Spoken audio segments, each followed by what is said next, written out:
El acuerdo nacional para rescatar al IES de la crisis exige el aporte equitativo de todas las partes. Al respecto, Fernando Ibarra, presidente del Parlamento Laboral, precisa lo siguiente. Si el Estado repone todos los recursos que le ha quitado a la seguridad social, tendremos un IES otra vez fortalecido. Si a ello le planteamos, como por ejemplo estamos haciendo nosotros, de que la salud sea asumida por el Estado y todo lo que se aporta vaya a pensiones, como manda la Constitución de la República del 2008, entonces tendremos otro camino para fortalecer. Y si a ello, como le estamos proponiendo en un proyecto de referéndum que se está tratando en la Corte Constitucional, cuyo dictamen esperamos prontamente, un 5% de utilidades netas de los empresarios por el Fondo de Pensiones, tendremos otras alternativas. De hecho, las empresas han ganado en promedio en estos 12 años 18%, que dolarización es muy alto, y el sector financiero está por encima del 22, 24%. ¿De qué crisis nos están hablando? Quienes más tienen que brindarle su esfuerzo al país. No puede ser posible que siempre, cada vez que se habla de crisis, la crisis tenga que recaer en los más pobres, en la clase media, en aquellos que brindamos nuestro esfuerzo laboral durante toda nuestra vida. Paul Granda, presidente del Consejo Directivo del IES. Buen día, bienvenido a Contacto Directo. Alfredo, buenos días. Permítame quizás iniciar esta entrevista, Alfredo, con una contextualización producto de las movilizaciones del día de ayer, del 1 de mayo. Mire, el día de ayer en este mismo canal estuvo el asambleísta Aliaga, que hizo una serie de referencias respecto del presidente de la República que son absolutamente falsas. Es decir, habla de que existen cuentas del presidente de la República offshore. El presidente de la República, Alfredo, no tiene cuentas offshore. Mire usted el registro de la propiedad de Panamá, el registro público de Panamá, que dice con absoluta claridad que el señor presidente de la República no tiene cuentas offshore. Y además tenemos un conjunto de certificados del registro de la propiedad de Alicante, en donde tampoco el presidente tiene propiedades en esta ciudad española. Mire, Alfredo, sobre la seguridad social y sobre el contexto de este país, se busca generar caos, se busca generar confusión. El Seguro Social en estos últimos días ha sido sujeto de un conjunto de ataques, tergiversando mis palabras, incluso respecto de la edad de jubilación, pero no solamente eso, sino criticando y mintiendo sobre procedimientos médicos que jamás han sucedido en el Ecuador, que han sucedido en Rusia, que han sucedido en México, que han sucedido en otros países. En ese contexto, Alfredo, el acuerdo nacional que usted plantea en la nota introductoria, es imprescindible hacerlo con absoluta y total transparencia, pero que no generen caos estas personas que buscan desestabilizar el país. Respecto al aporte del Estado al sistema solidario del IES, se dice que el acuerdo con el Fondo Monetario Internacional nada contempla, pero en ese acuerdo se estipula reponer las reservas internacionales de libre disponibilidad. Una de ellas es la del IES. ¿En cuánto tiempo está previsto el pago de lo que adeuda el gobierno o no está previsto aún? Mire, primero vale la pena decir que se ha restituido ya el 40% del aporte para el fondo de pensiones y el gobierno nacional ha hecho ya una entrega de los primeros 3 meses que aproximadamente suma cerca de 390 millones de dólares. Es decir, nosotros pagamos la pensión, el Ministerio de Finanzas liquida el 40% y nos entrega el Seguro Social. Ese es un aporte importantísimo que se recuperó a partir del mes de diciembre, cuando la Corte Constitucional emitió una resolución. Y hay otro conjunto de deudas. Pero esa resolución de la Corte no cubre reponer lo que no se pagó, solo volver a pagar como se está haciendo. Lamentablemente, es decir, y no solamente existe esa deuda que se está cumpliendo mes a mes, porque hemos estado nosotros en permanente contacto con el Ministerio de Finanzas y obviamente haciendo las exigencias y la gestión necesaria para que esos pagos se den de manera puntual, sino que también existe la necesidad de calcular la deuda de salud, que aproximadamente, según algunos datos preliminares, estaría alrededor de 3.000 millones de dólares.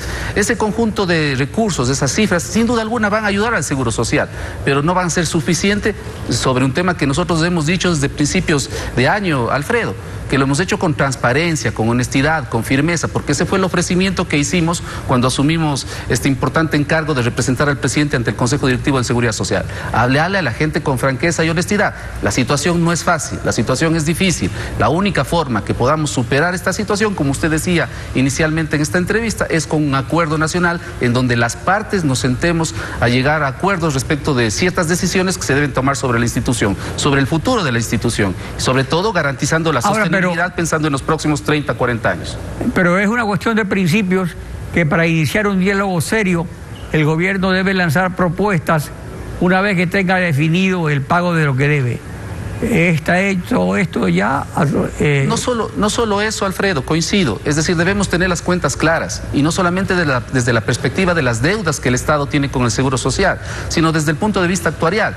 Es decir, saber con exactitud los cálculos matemáticos de proyección o en proyección respecto tanto del Fondo de Pensiones como el Fondo de Salud. Lo que nosotros hemos planteado, que este acuerdo nacional no llegue con una agenda preliminar, sino que este acuerdo nacional sea en una primera fase que hemos denominado la fase de información, de diagnóstico, en donde se plantee la agenda a discutir ya en la fase de los consensos que nos permita llegar a acuerdos. Pero le insisto, Alfredo, no podemos partir de la tergiversación, de la mentira, sobre un tema tan importante que es la seguridad social. Nuestra propuesta ha sido: transparentemos, digamos la verdad a la gente, no dejemos ningún tipo de ápice de duda, sino a partir de eso construyamos juntos la garantía de sostenibilidad de la seguridad social. Nosotros lo que no vamos a hacer, Alfredo, de ninguna manera es no hacer nada. Es decir, y no decir las cosas como se corresponden o como deben decirse, con absoluta claridad. Y a partir de eso, por supuesto, hacer el esfuerzo colectivo de tanto trabajadores, de empleadores, afiliados, jubilados, por supuesto el Gobierno Nacional, para proyectar el Seguro Social para los próximos 40 años.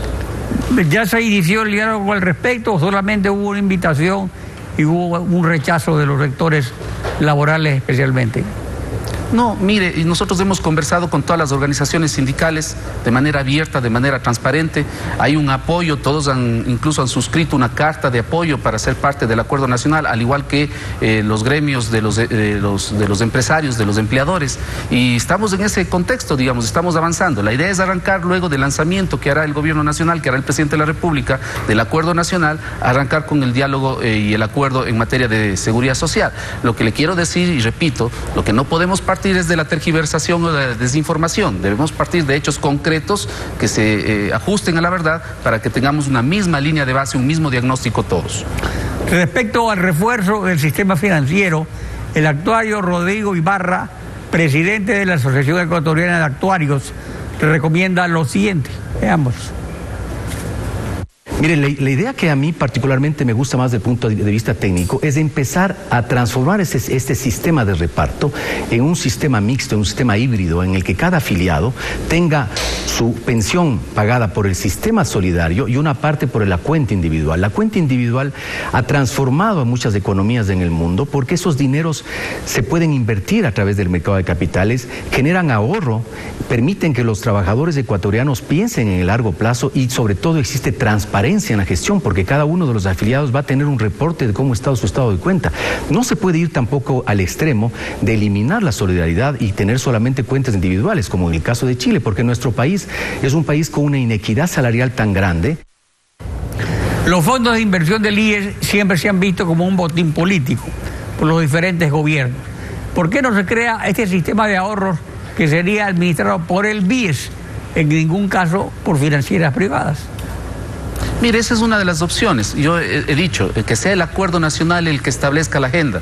Seguramente lo que plantea el presidente de la Asociación de Actuarios es un tema que se discutirá, pero que se lo haga con absoluta transparencia, digamos, con absoluta honestidad. Nosotros hemos dicho, no lleguemos con una agenda preestablecida, que no sea el Seguro Social el actual que establezca esa agenda preestablecida, que seamos todos los que pongamos sobre la mesa, luego de un diagnóstico, de una línea de base común, los temas a discutir. Entonces, esa es la línea de conducta, Alfredo, y ese es el llamado que hemos hecho nosotros desde este Consejo Directivo. Transparentar las cosas, hacerlo con valentía.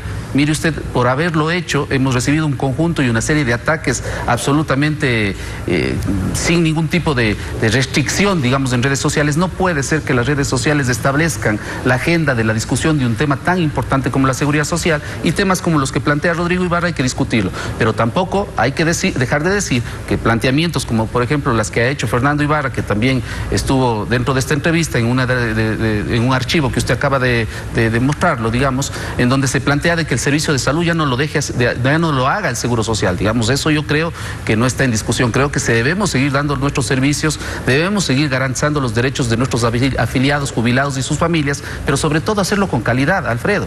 Por eso hemos definido nosotros no solamente ahora volviendo al sistema de ahorro, sino la agenda del corto plazo. Este sistema permitiría mejorar las pensiones, porque no solo sería solidario, daría rentabilidad al IES y de paso bajaría la tasa de interés bancario por la competencia del BIES, que compraría papeles del sector privado y dejaría de ser cautivo del gobierno. Se va a estudiar e implementar un sistema de esta naturaleza de ahorro que tiene múltiples efectos. Mire, seguramente este y muchos temas más se tratarán en el marco del Acuerdo Nacional. No cabe duda que la función, el desarrollo de la estrategia de implementación de las inversiones del BIES tienen que ser mucho más eficaces, eso lo hemos detectado ya. Y de hecho en estos primeros 3 meses del año hemos mejorado nuestra capacidad de inversión, incluso rompiendo cifras récords, por ejemplo, de colocación en préstamos quirografiados. En efecto, Alfredo, hay que discutir todos estos temas, pero hay que hacerlo con objetividad, hay que hacerlo con honestidad y fundamentalmente con un espíritu constructivo. ¿Vamos a sacar el Seguro Social adelante? Sí, vamos a sacar adelante el Seguro Social. Hagámoslo todos juntos, Alfredo. Ese es pero al respecto, por ejemplo, un punto esencial, sustancial es, y que impulsaría el Acuerdo Nacional, es que la administración de IES y BIES vuelva a ser tripartita y deje de ser una empresa pública del gobierno como se convirtió con el presidente Correa. ¿Para cuándo está previsto concretar esto, que es un mandato constitucional? Así es, Alfredo, hay que garantizar el gobierno tripartito, en donde tenga la representación todos los actores vinculados con la seguridad social. Hay una reforma que se está tratando en la Asamblea Nacional ya para segundo debate, en donde se establece el mecanismo de designación de los delegados ante el Consejo Directivo, que esperamos se apruebe lo más pronto, para que efectivamente se pueda ejecutar esa designación y no exista prórrogas, ni exista ningún tipo de duda de la representación tripartita en el Consejo Directivo. Pero es más importante una cosa, Alfredo, es definir política pública para que las personas sean intrascendentes. Las personas son importantes, pero se vuelven intrascendentes o no son imprescindibles si definimos política pública en materia de seguridad social. Esto ya ha pasado en otros lugares del planeta. La discusión sobre la sostenibilidad de la seguridad social es una discusión mundial y Ecuador no es la excepción y debemos hacerlo de manera responsable. Paul Granda, presidente del Consejo Directivo del IES, gracias por acompañarnos en Contacto Directo.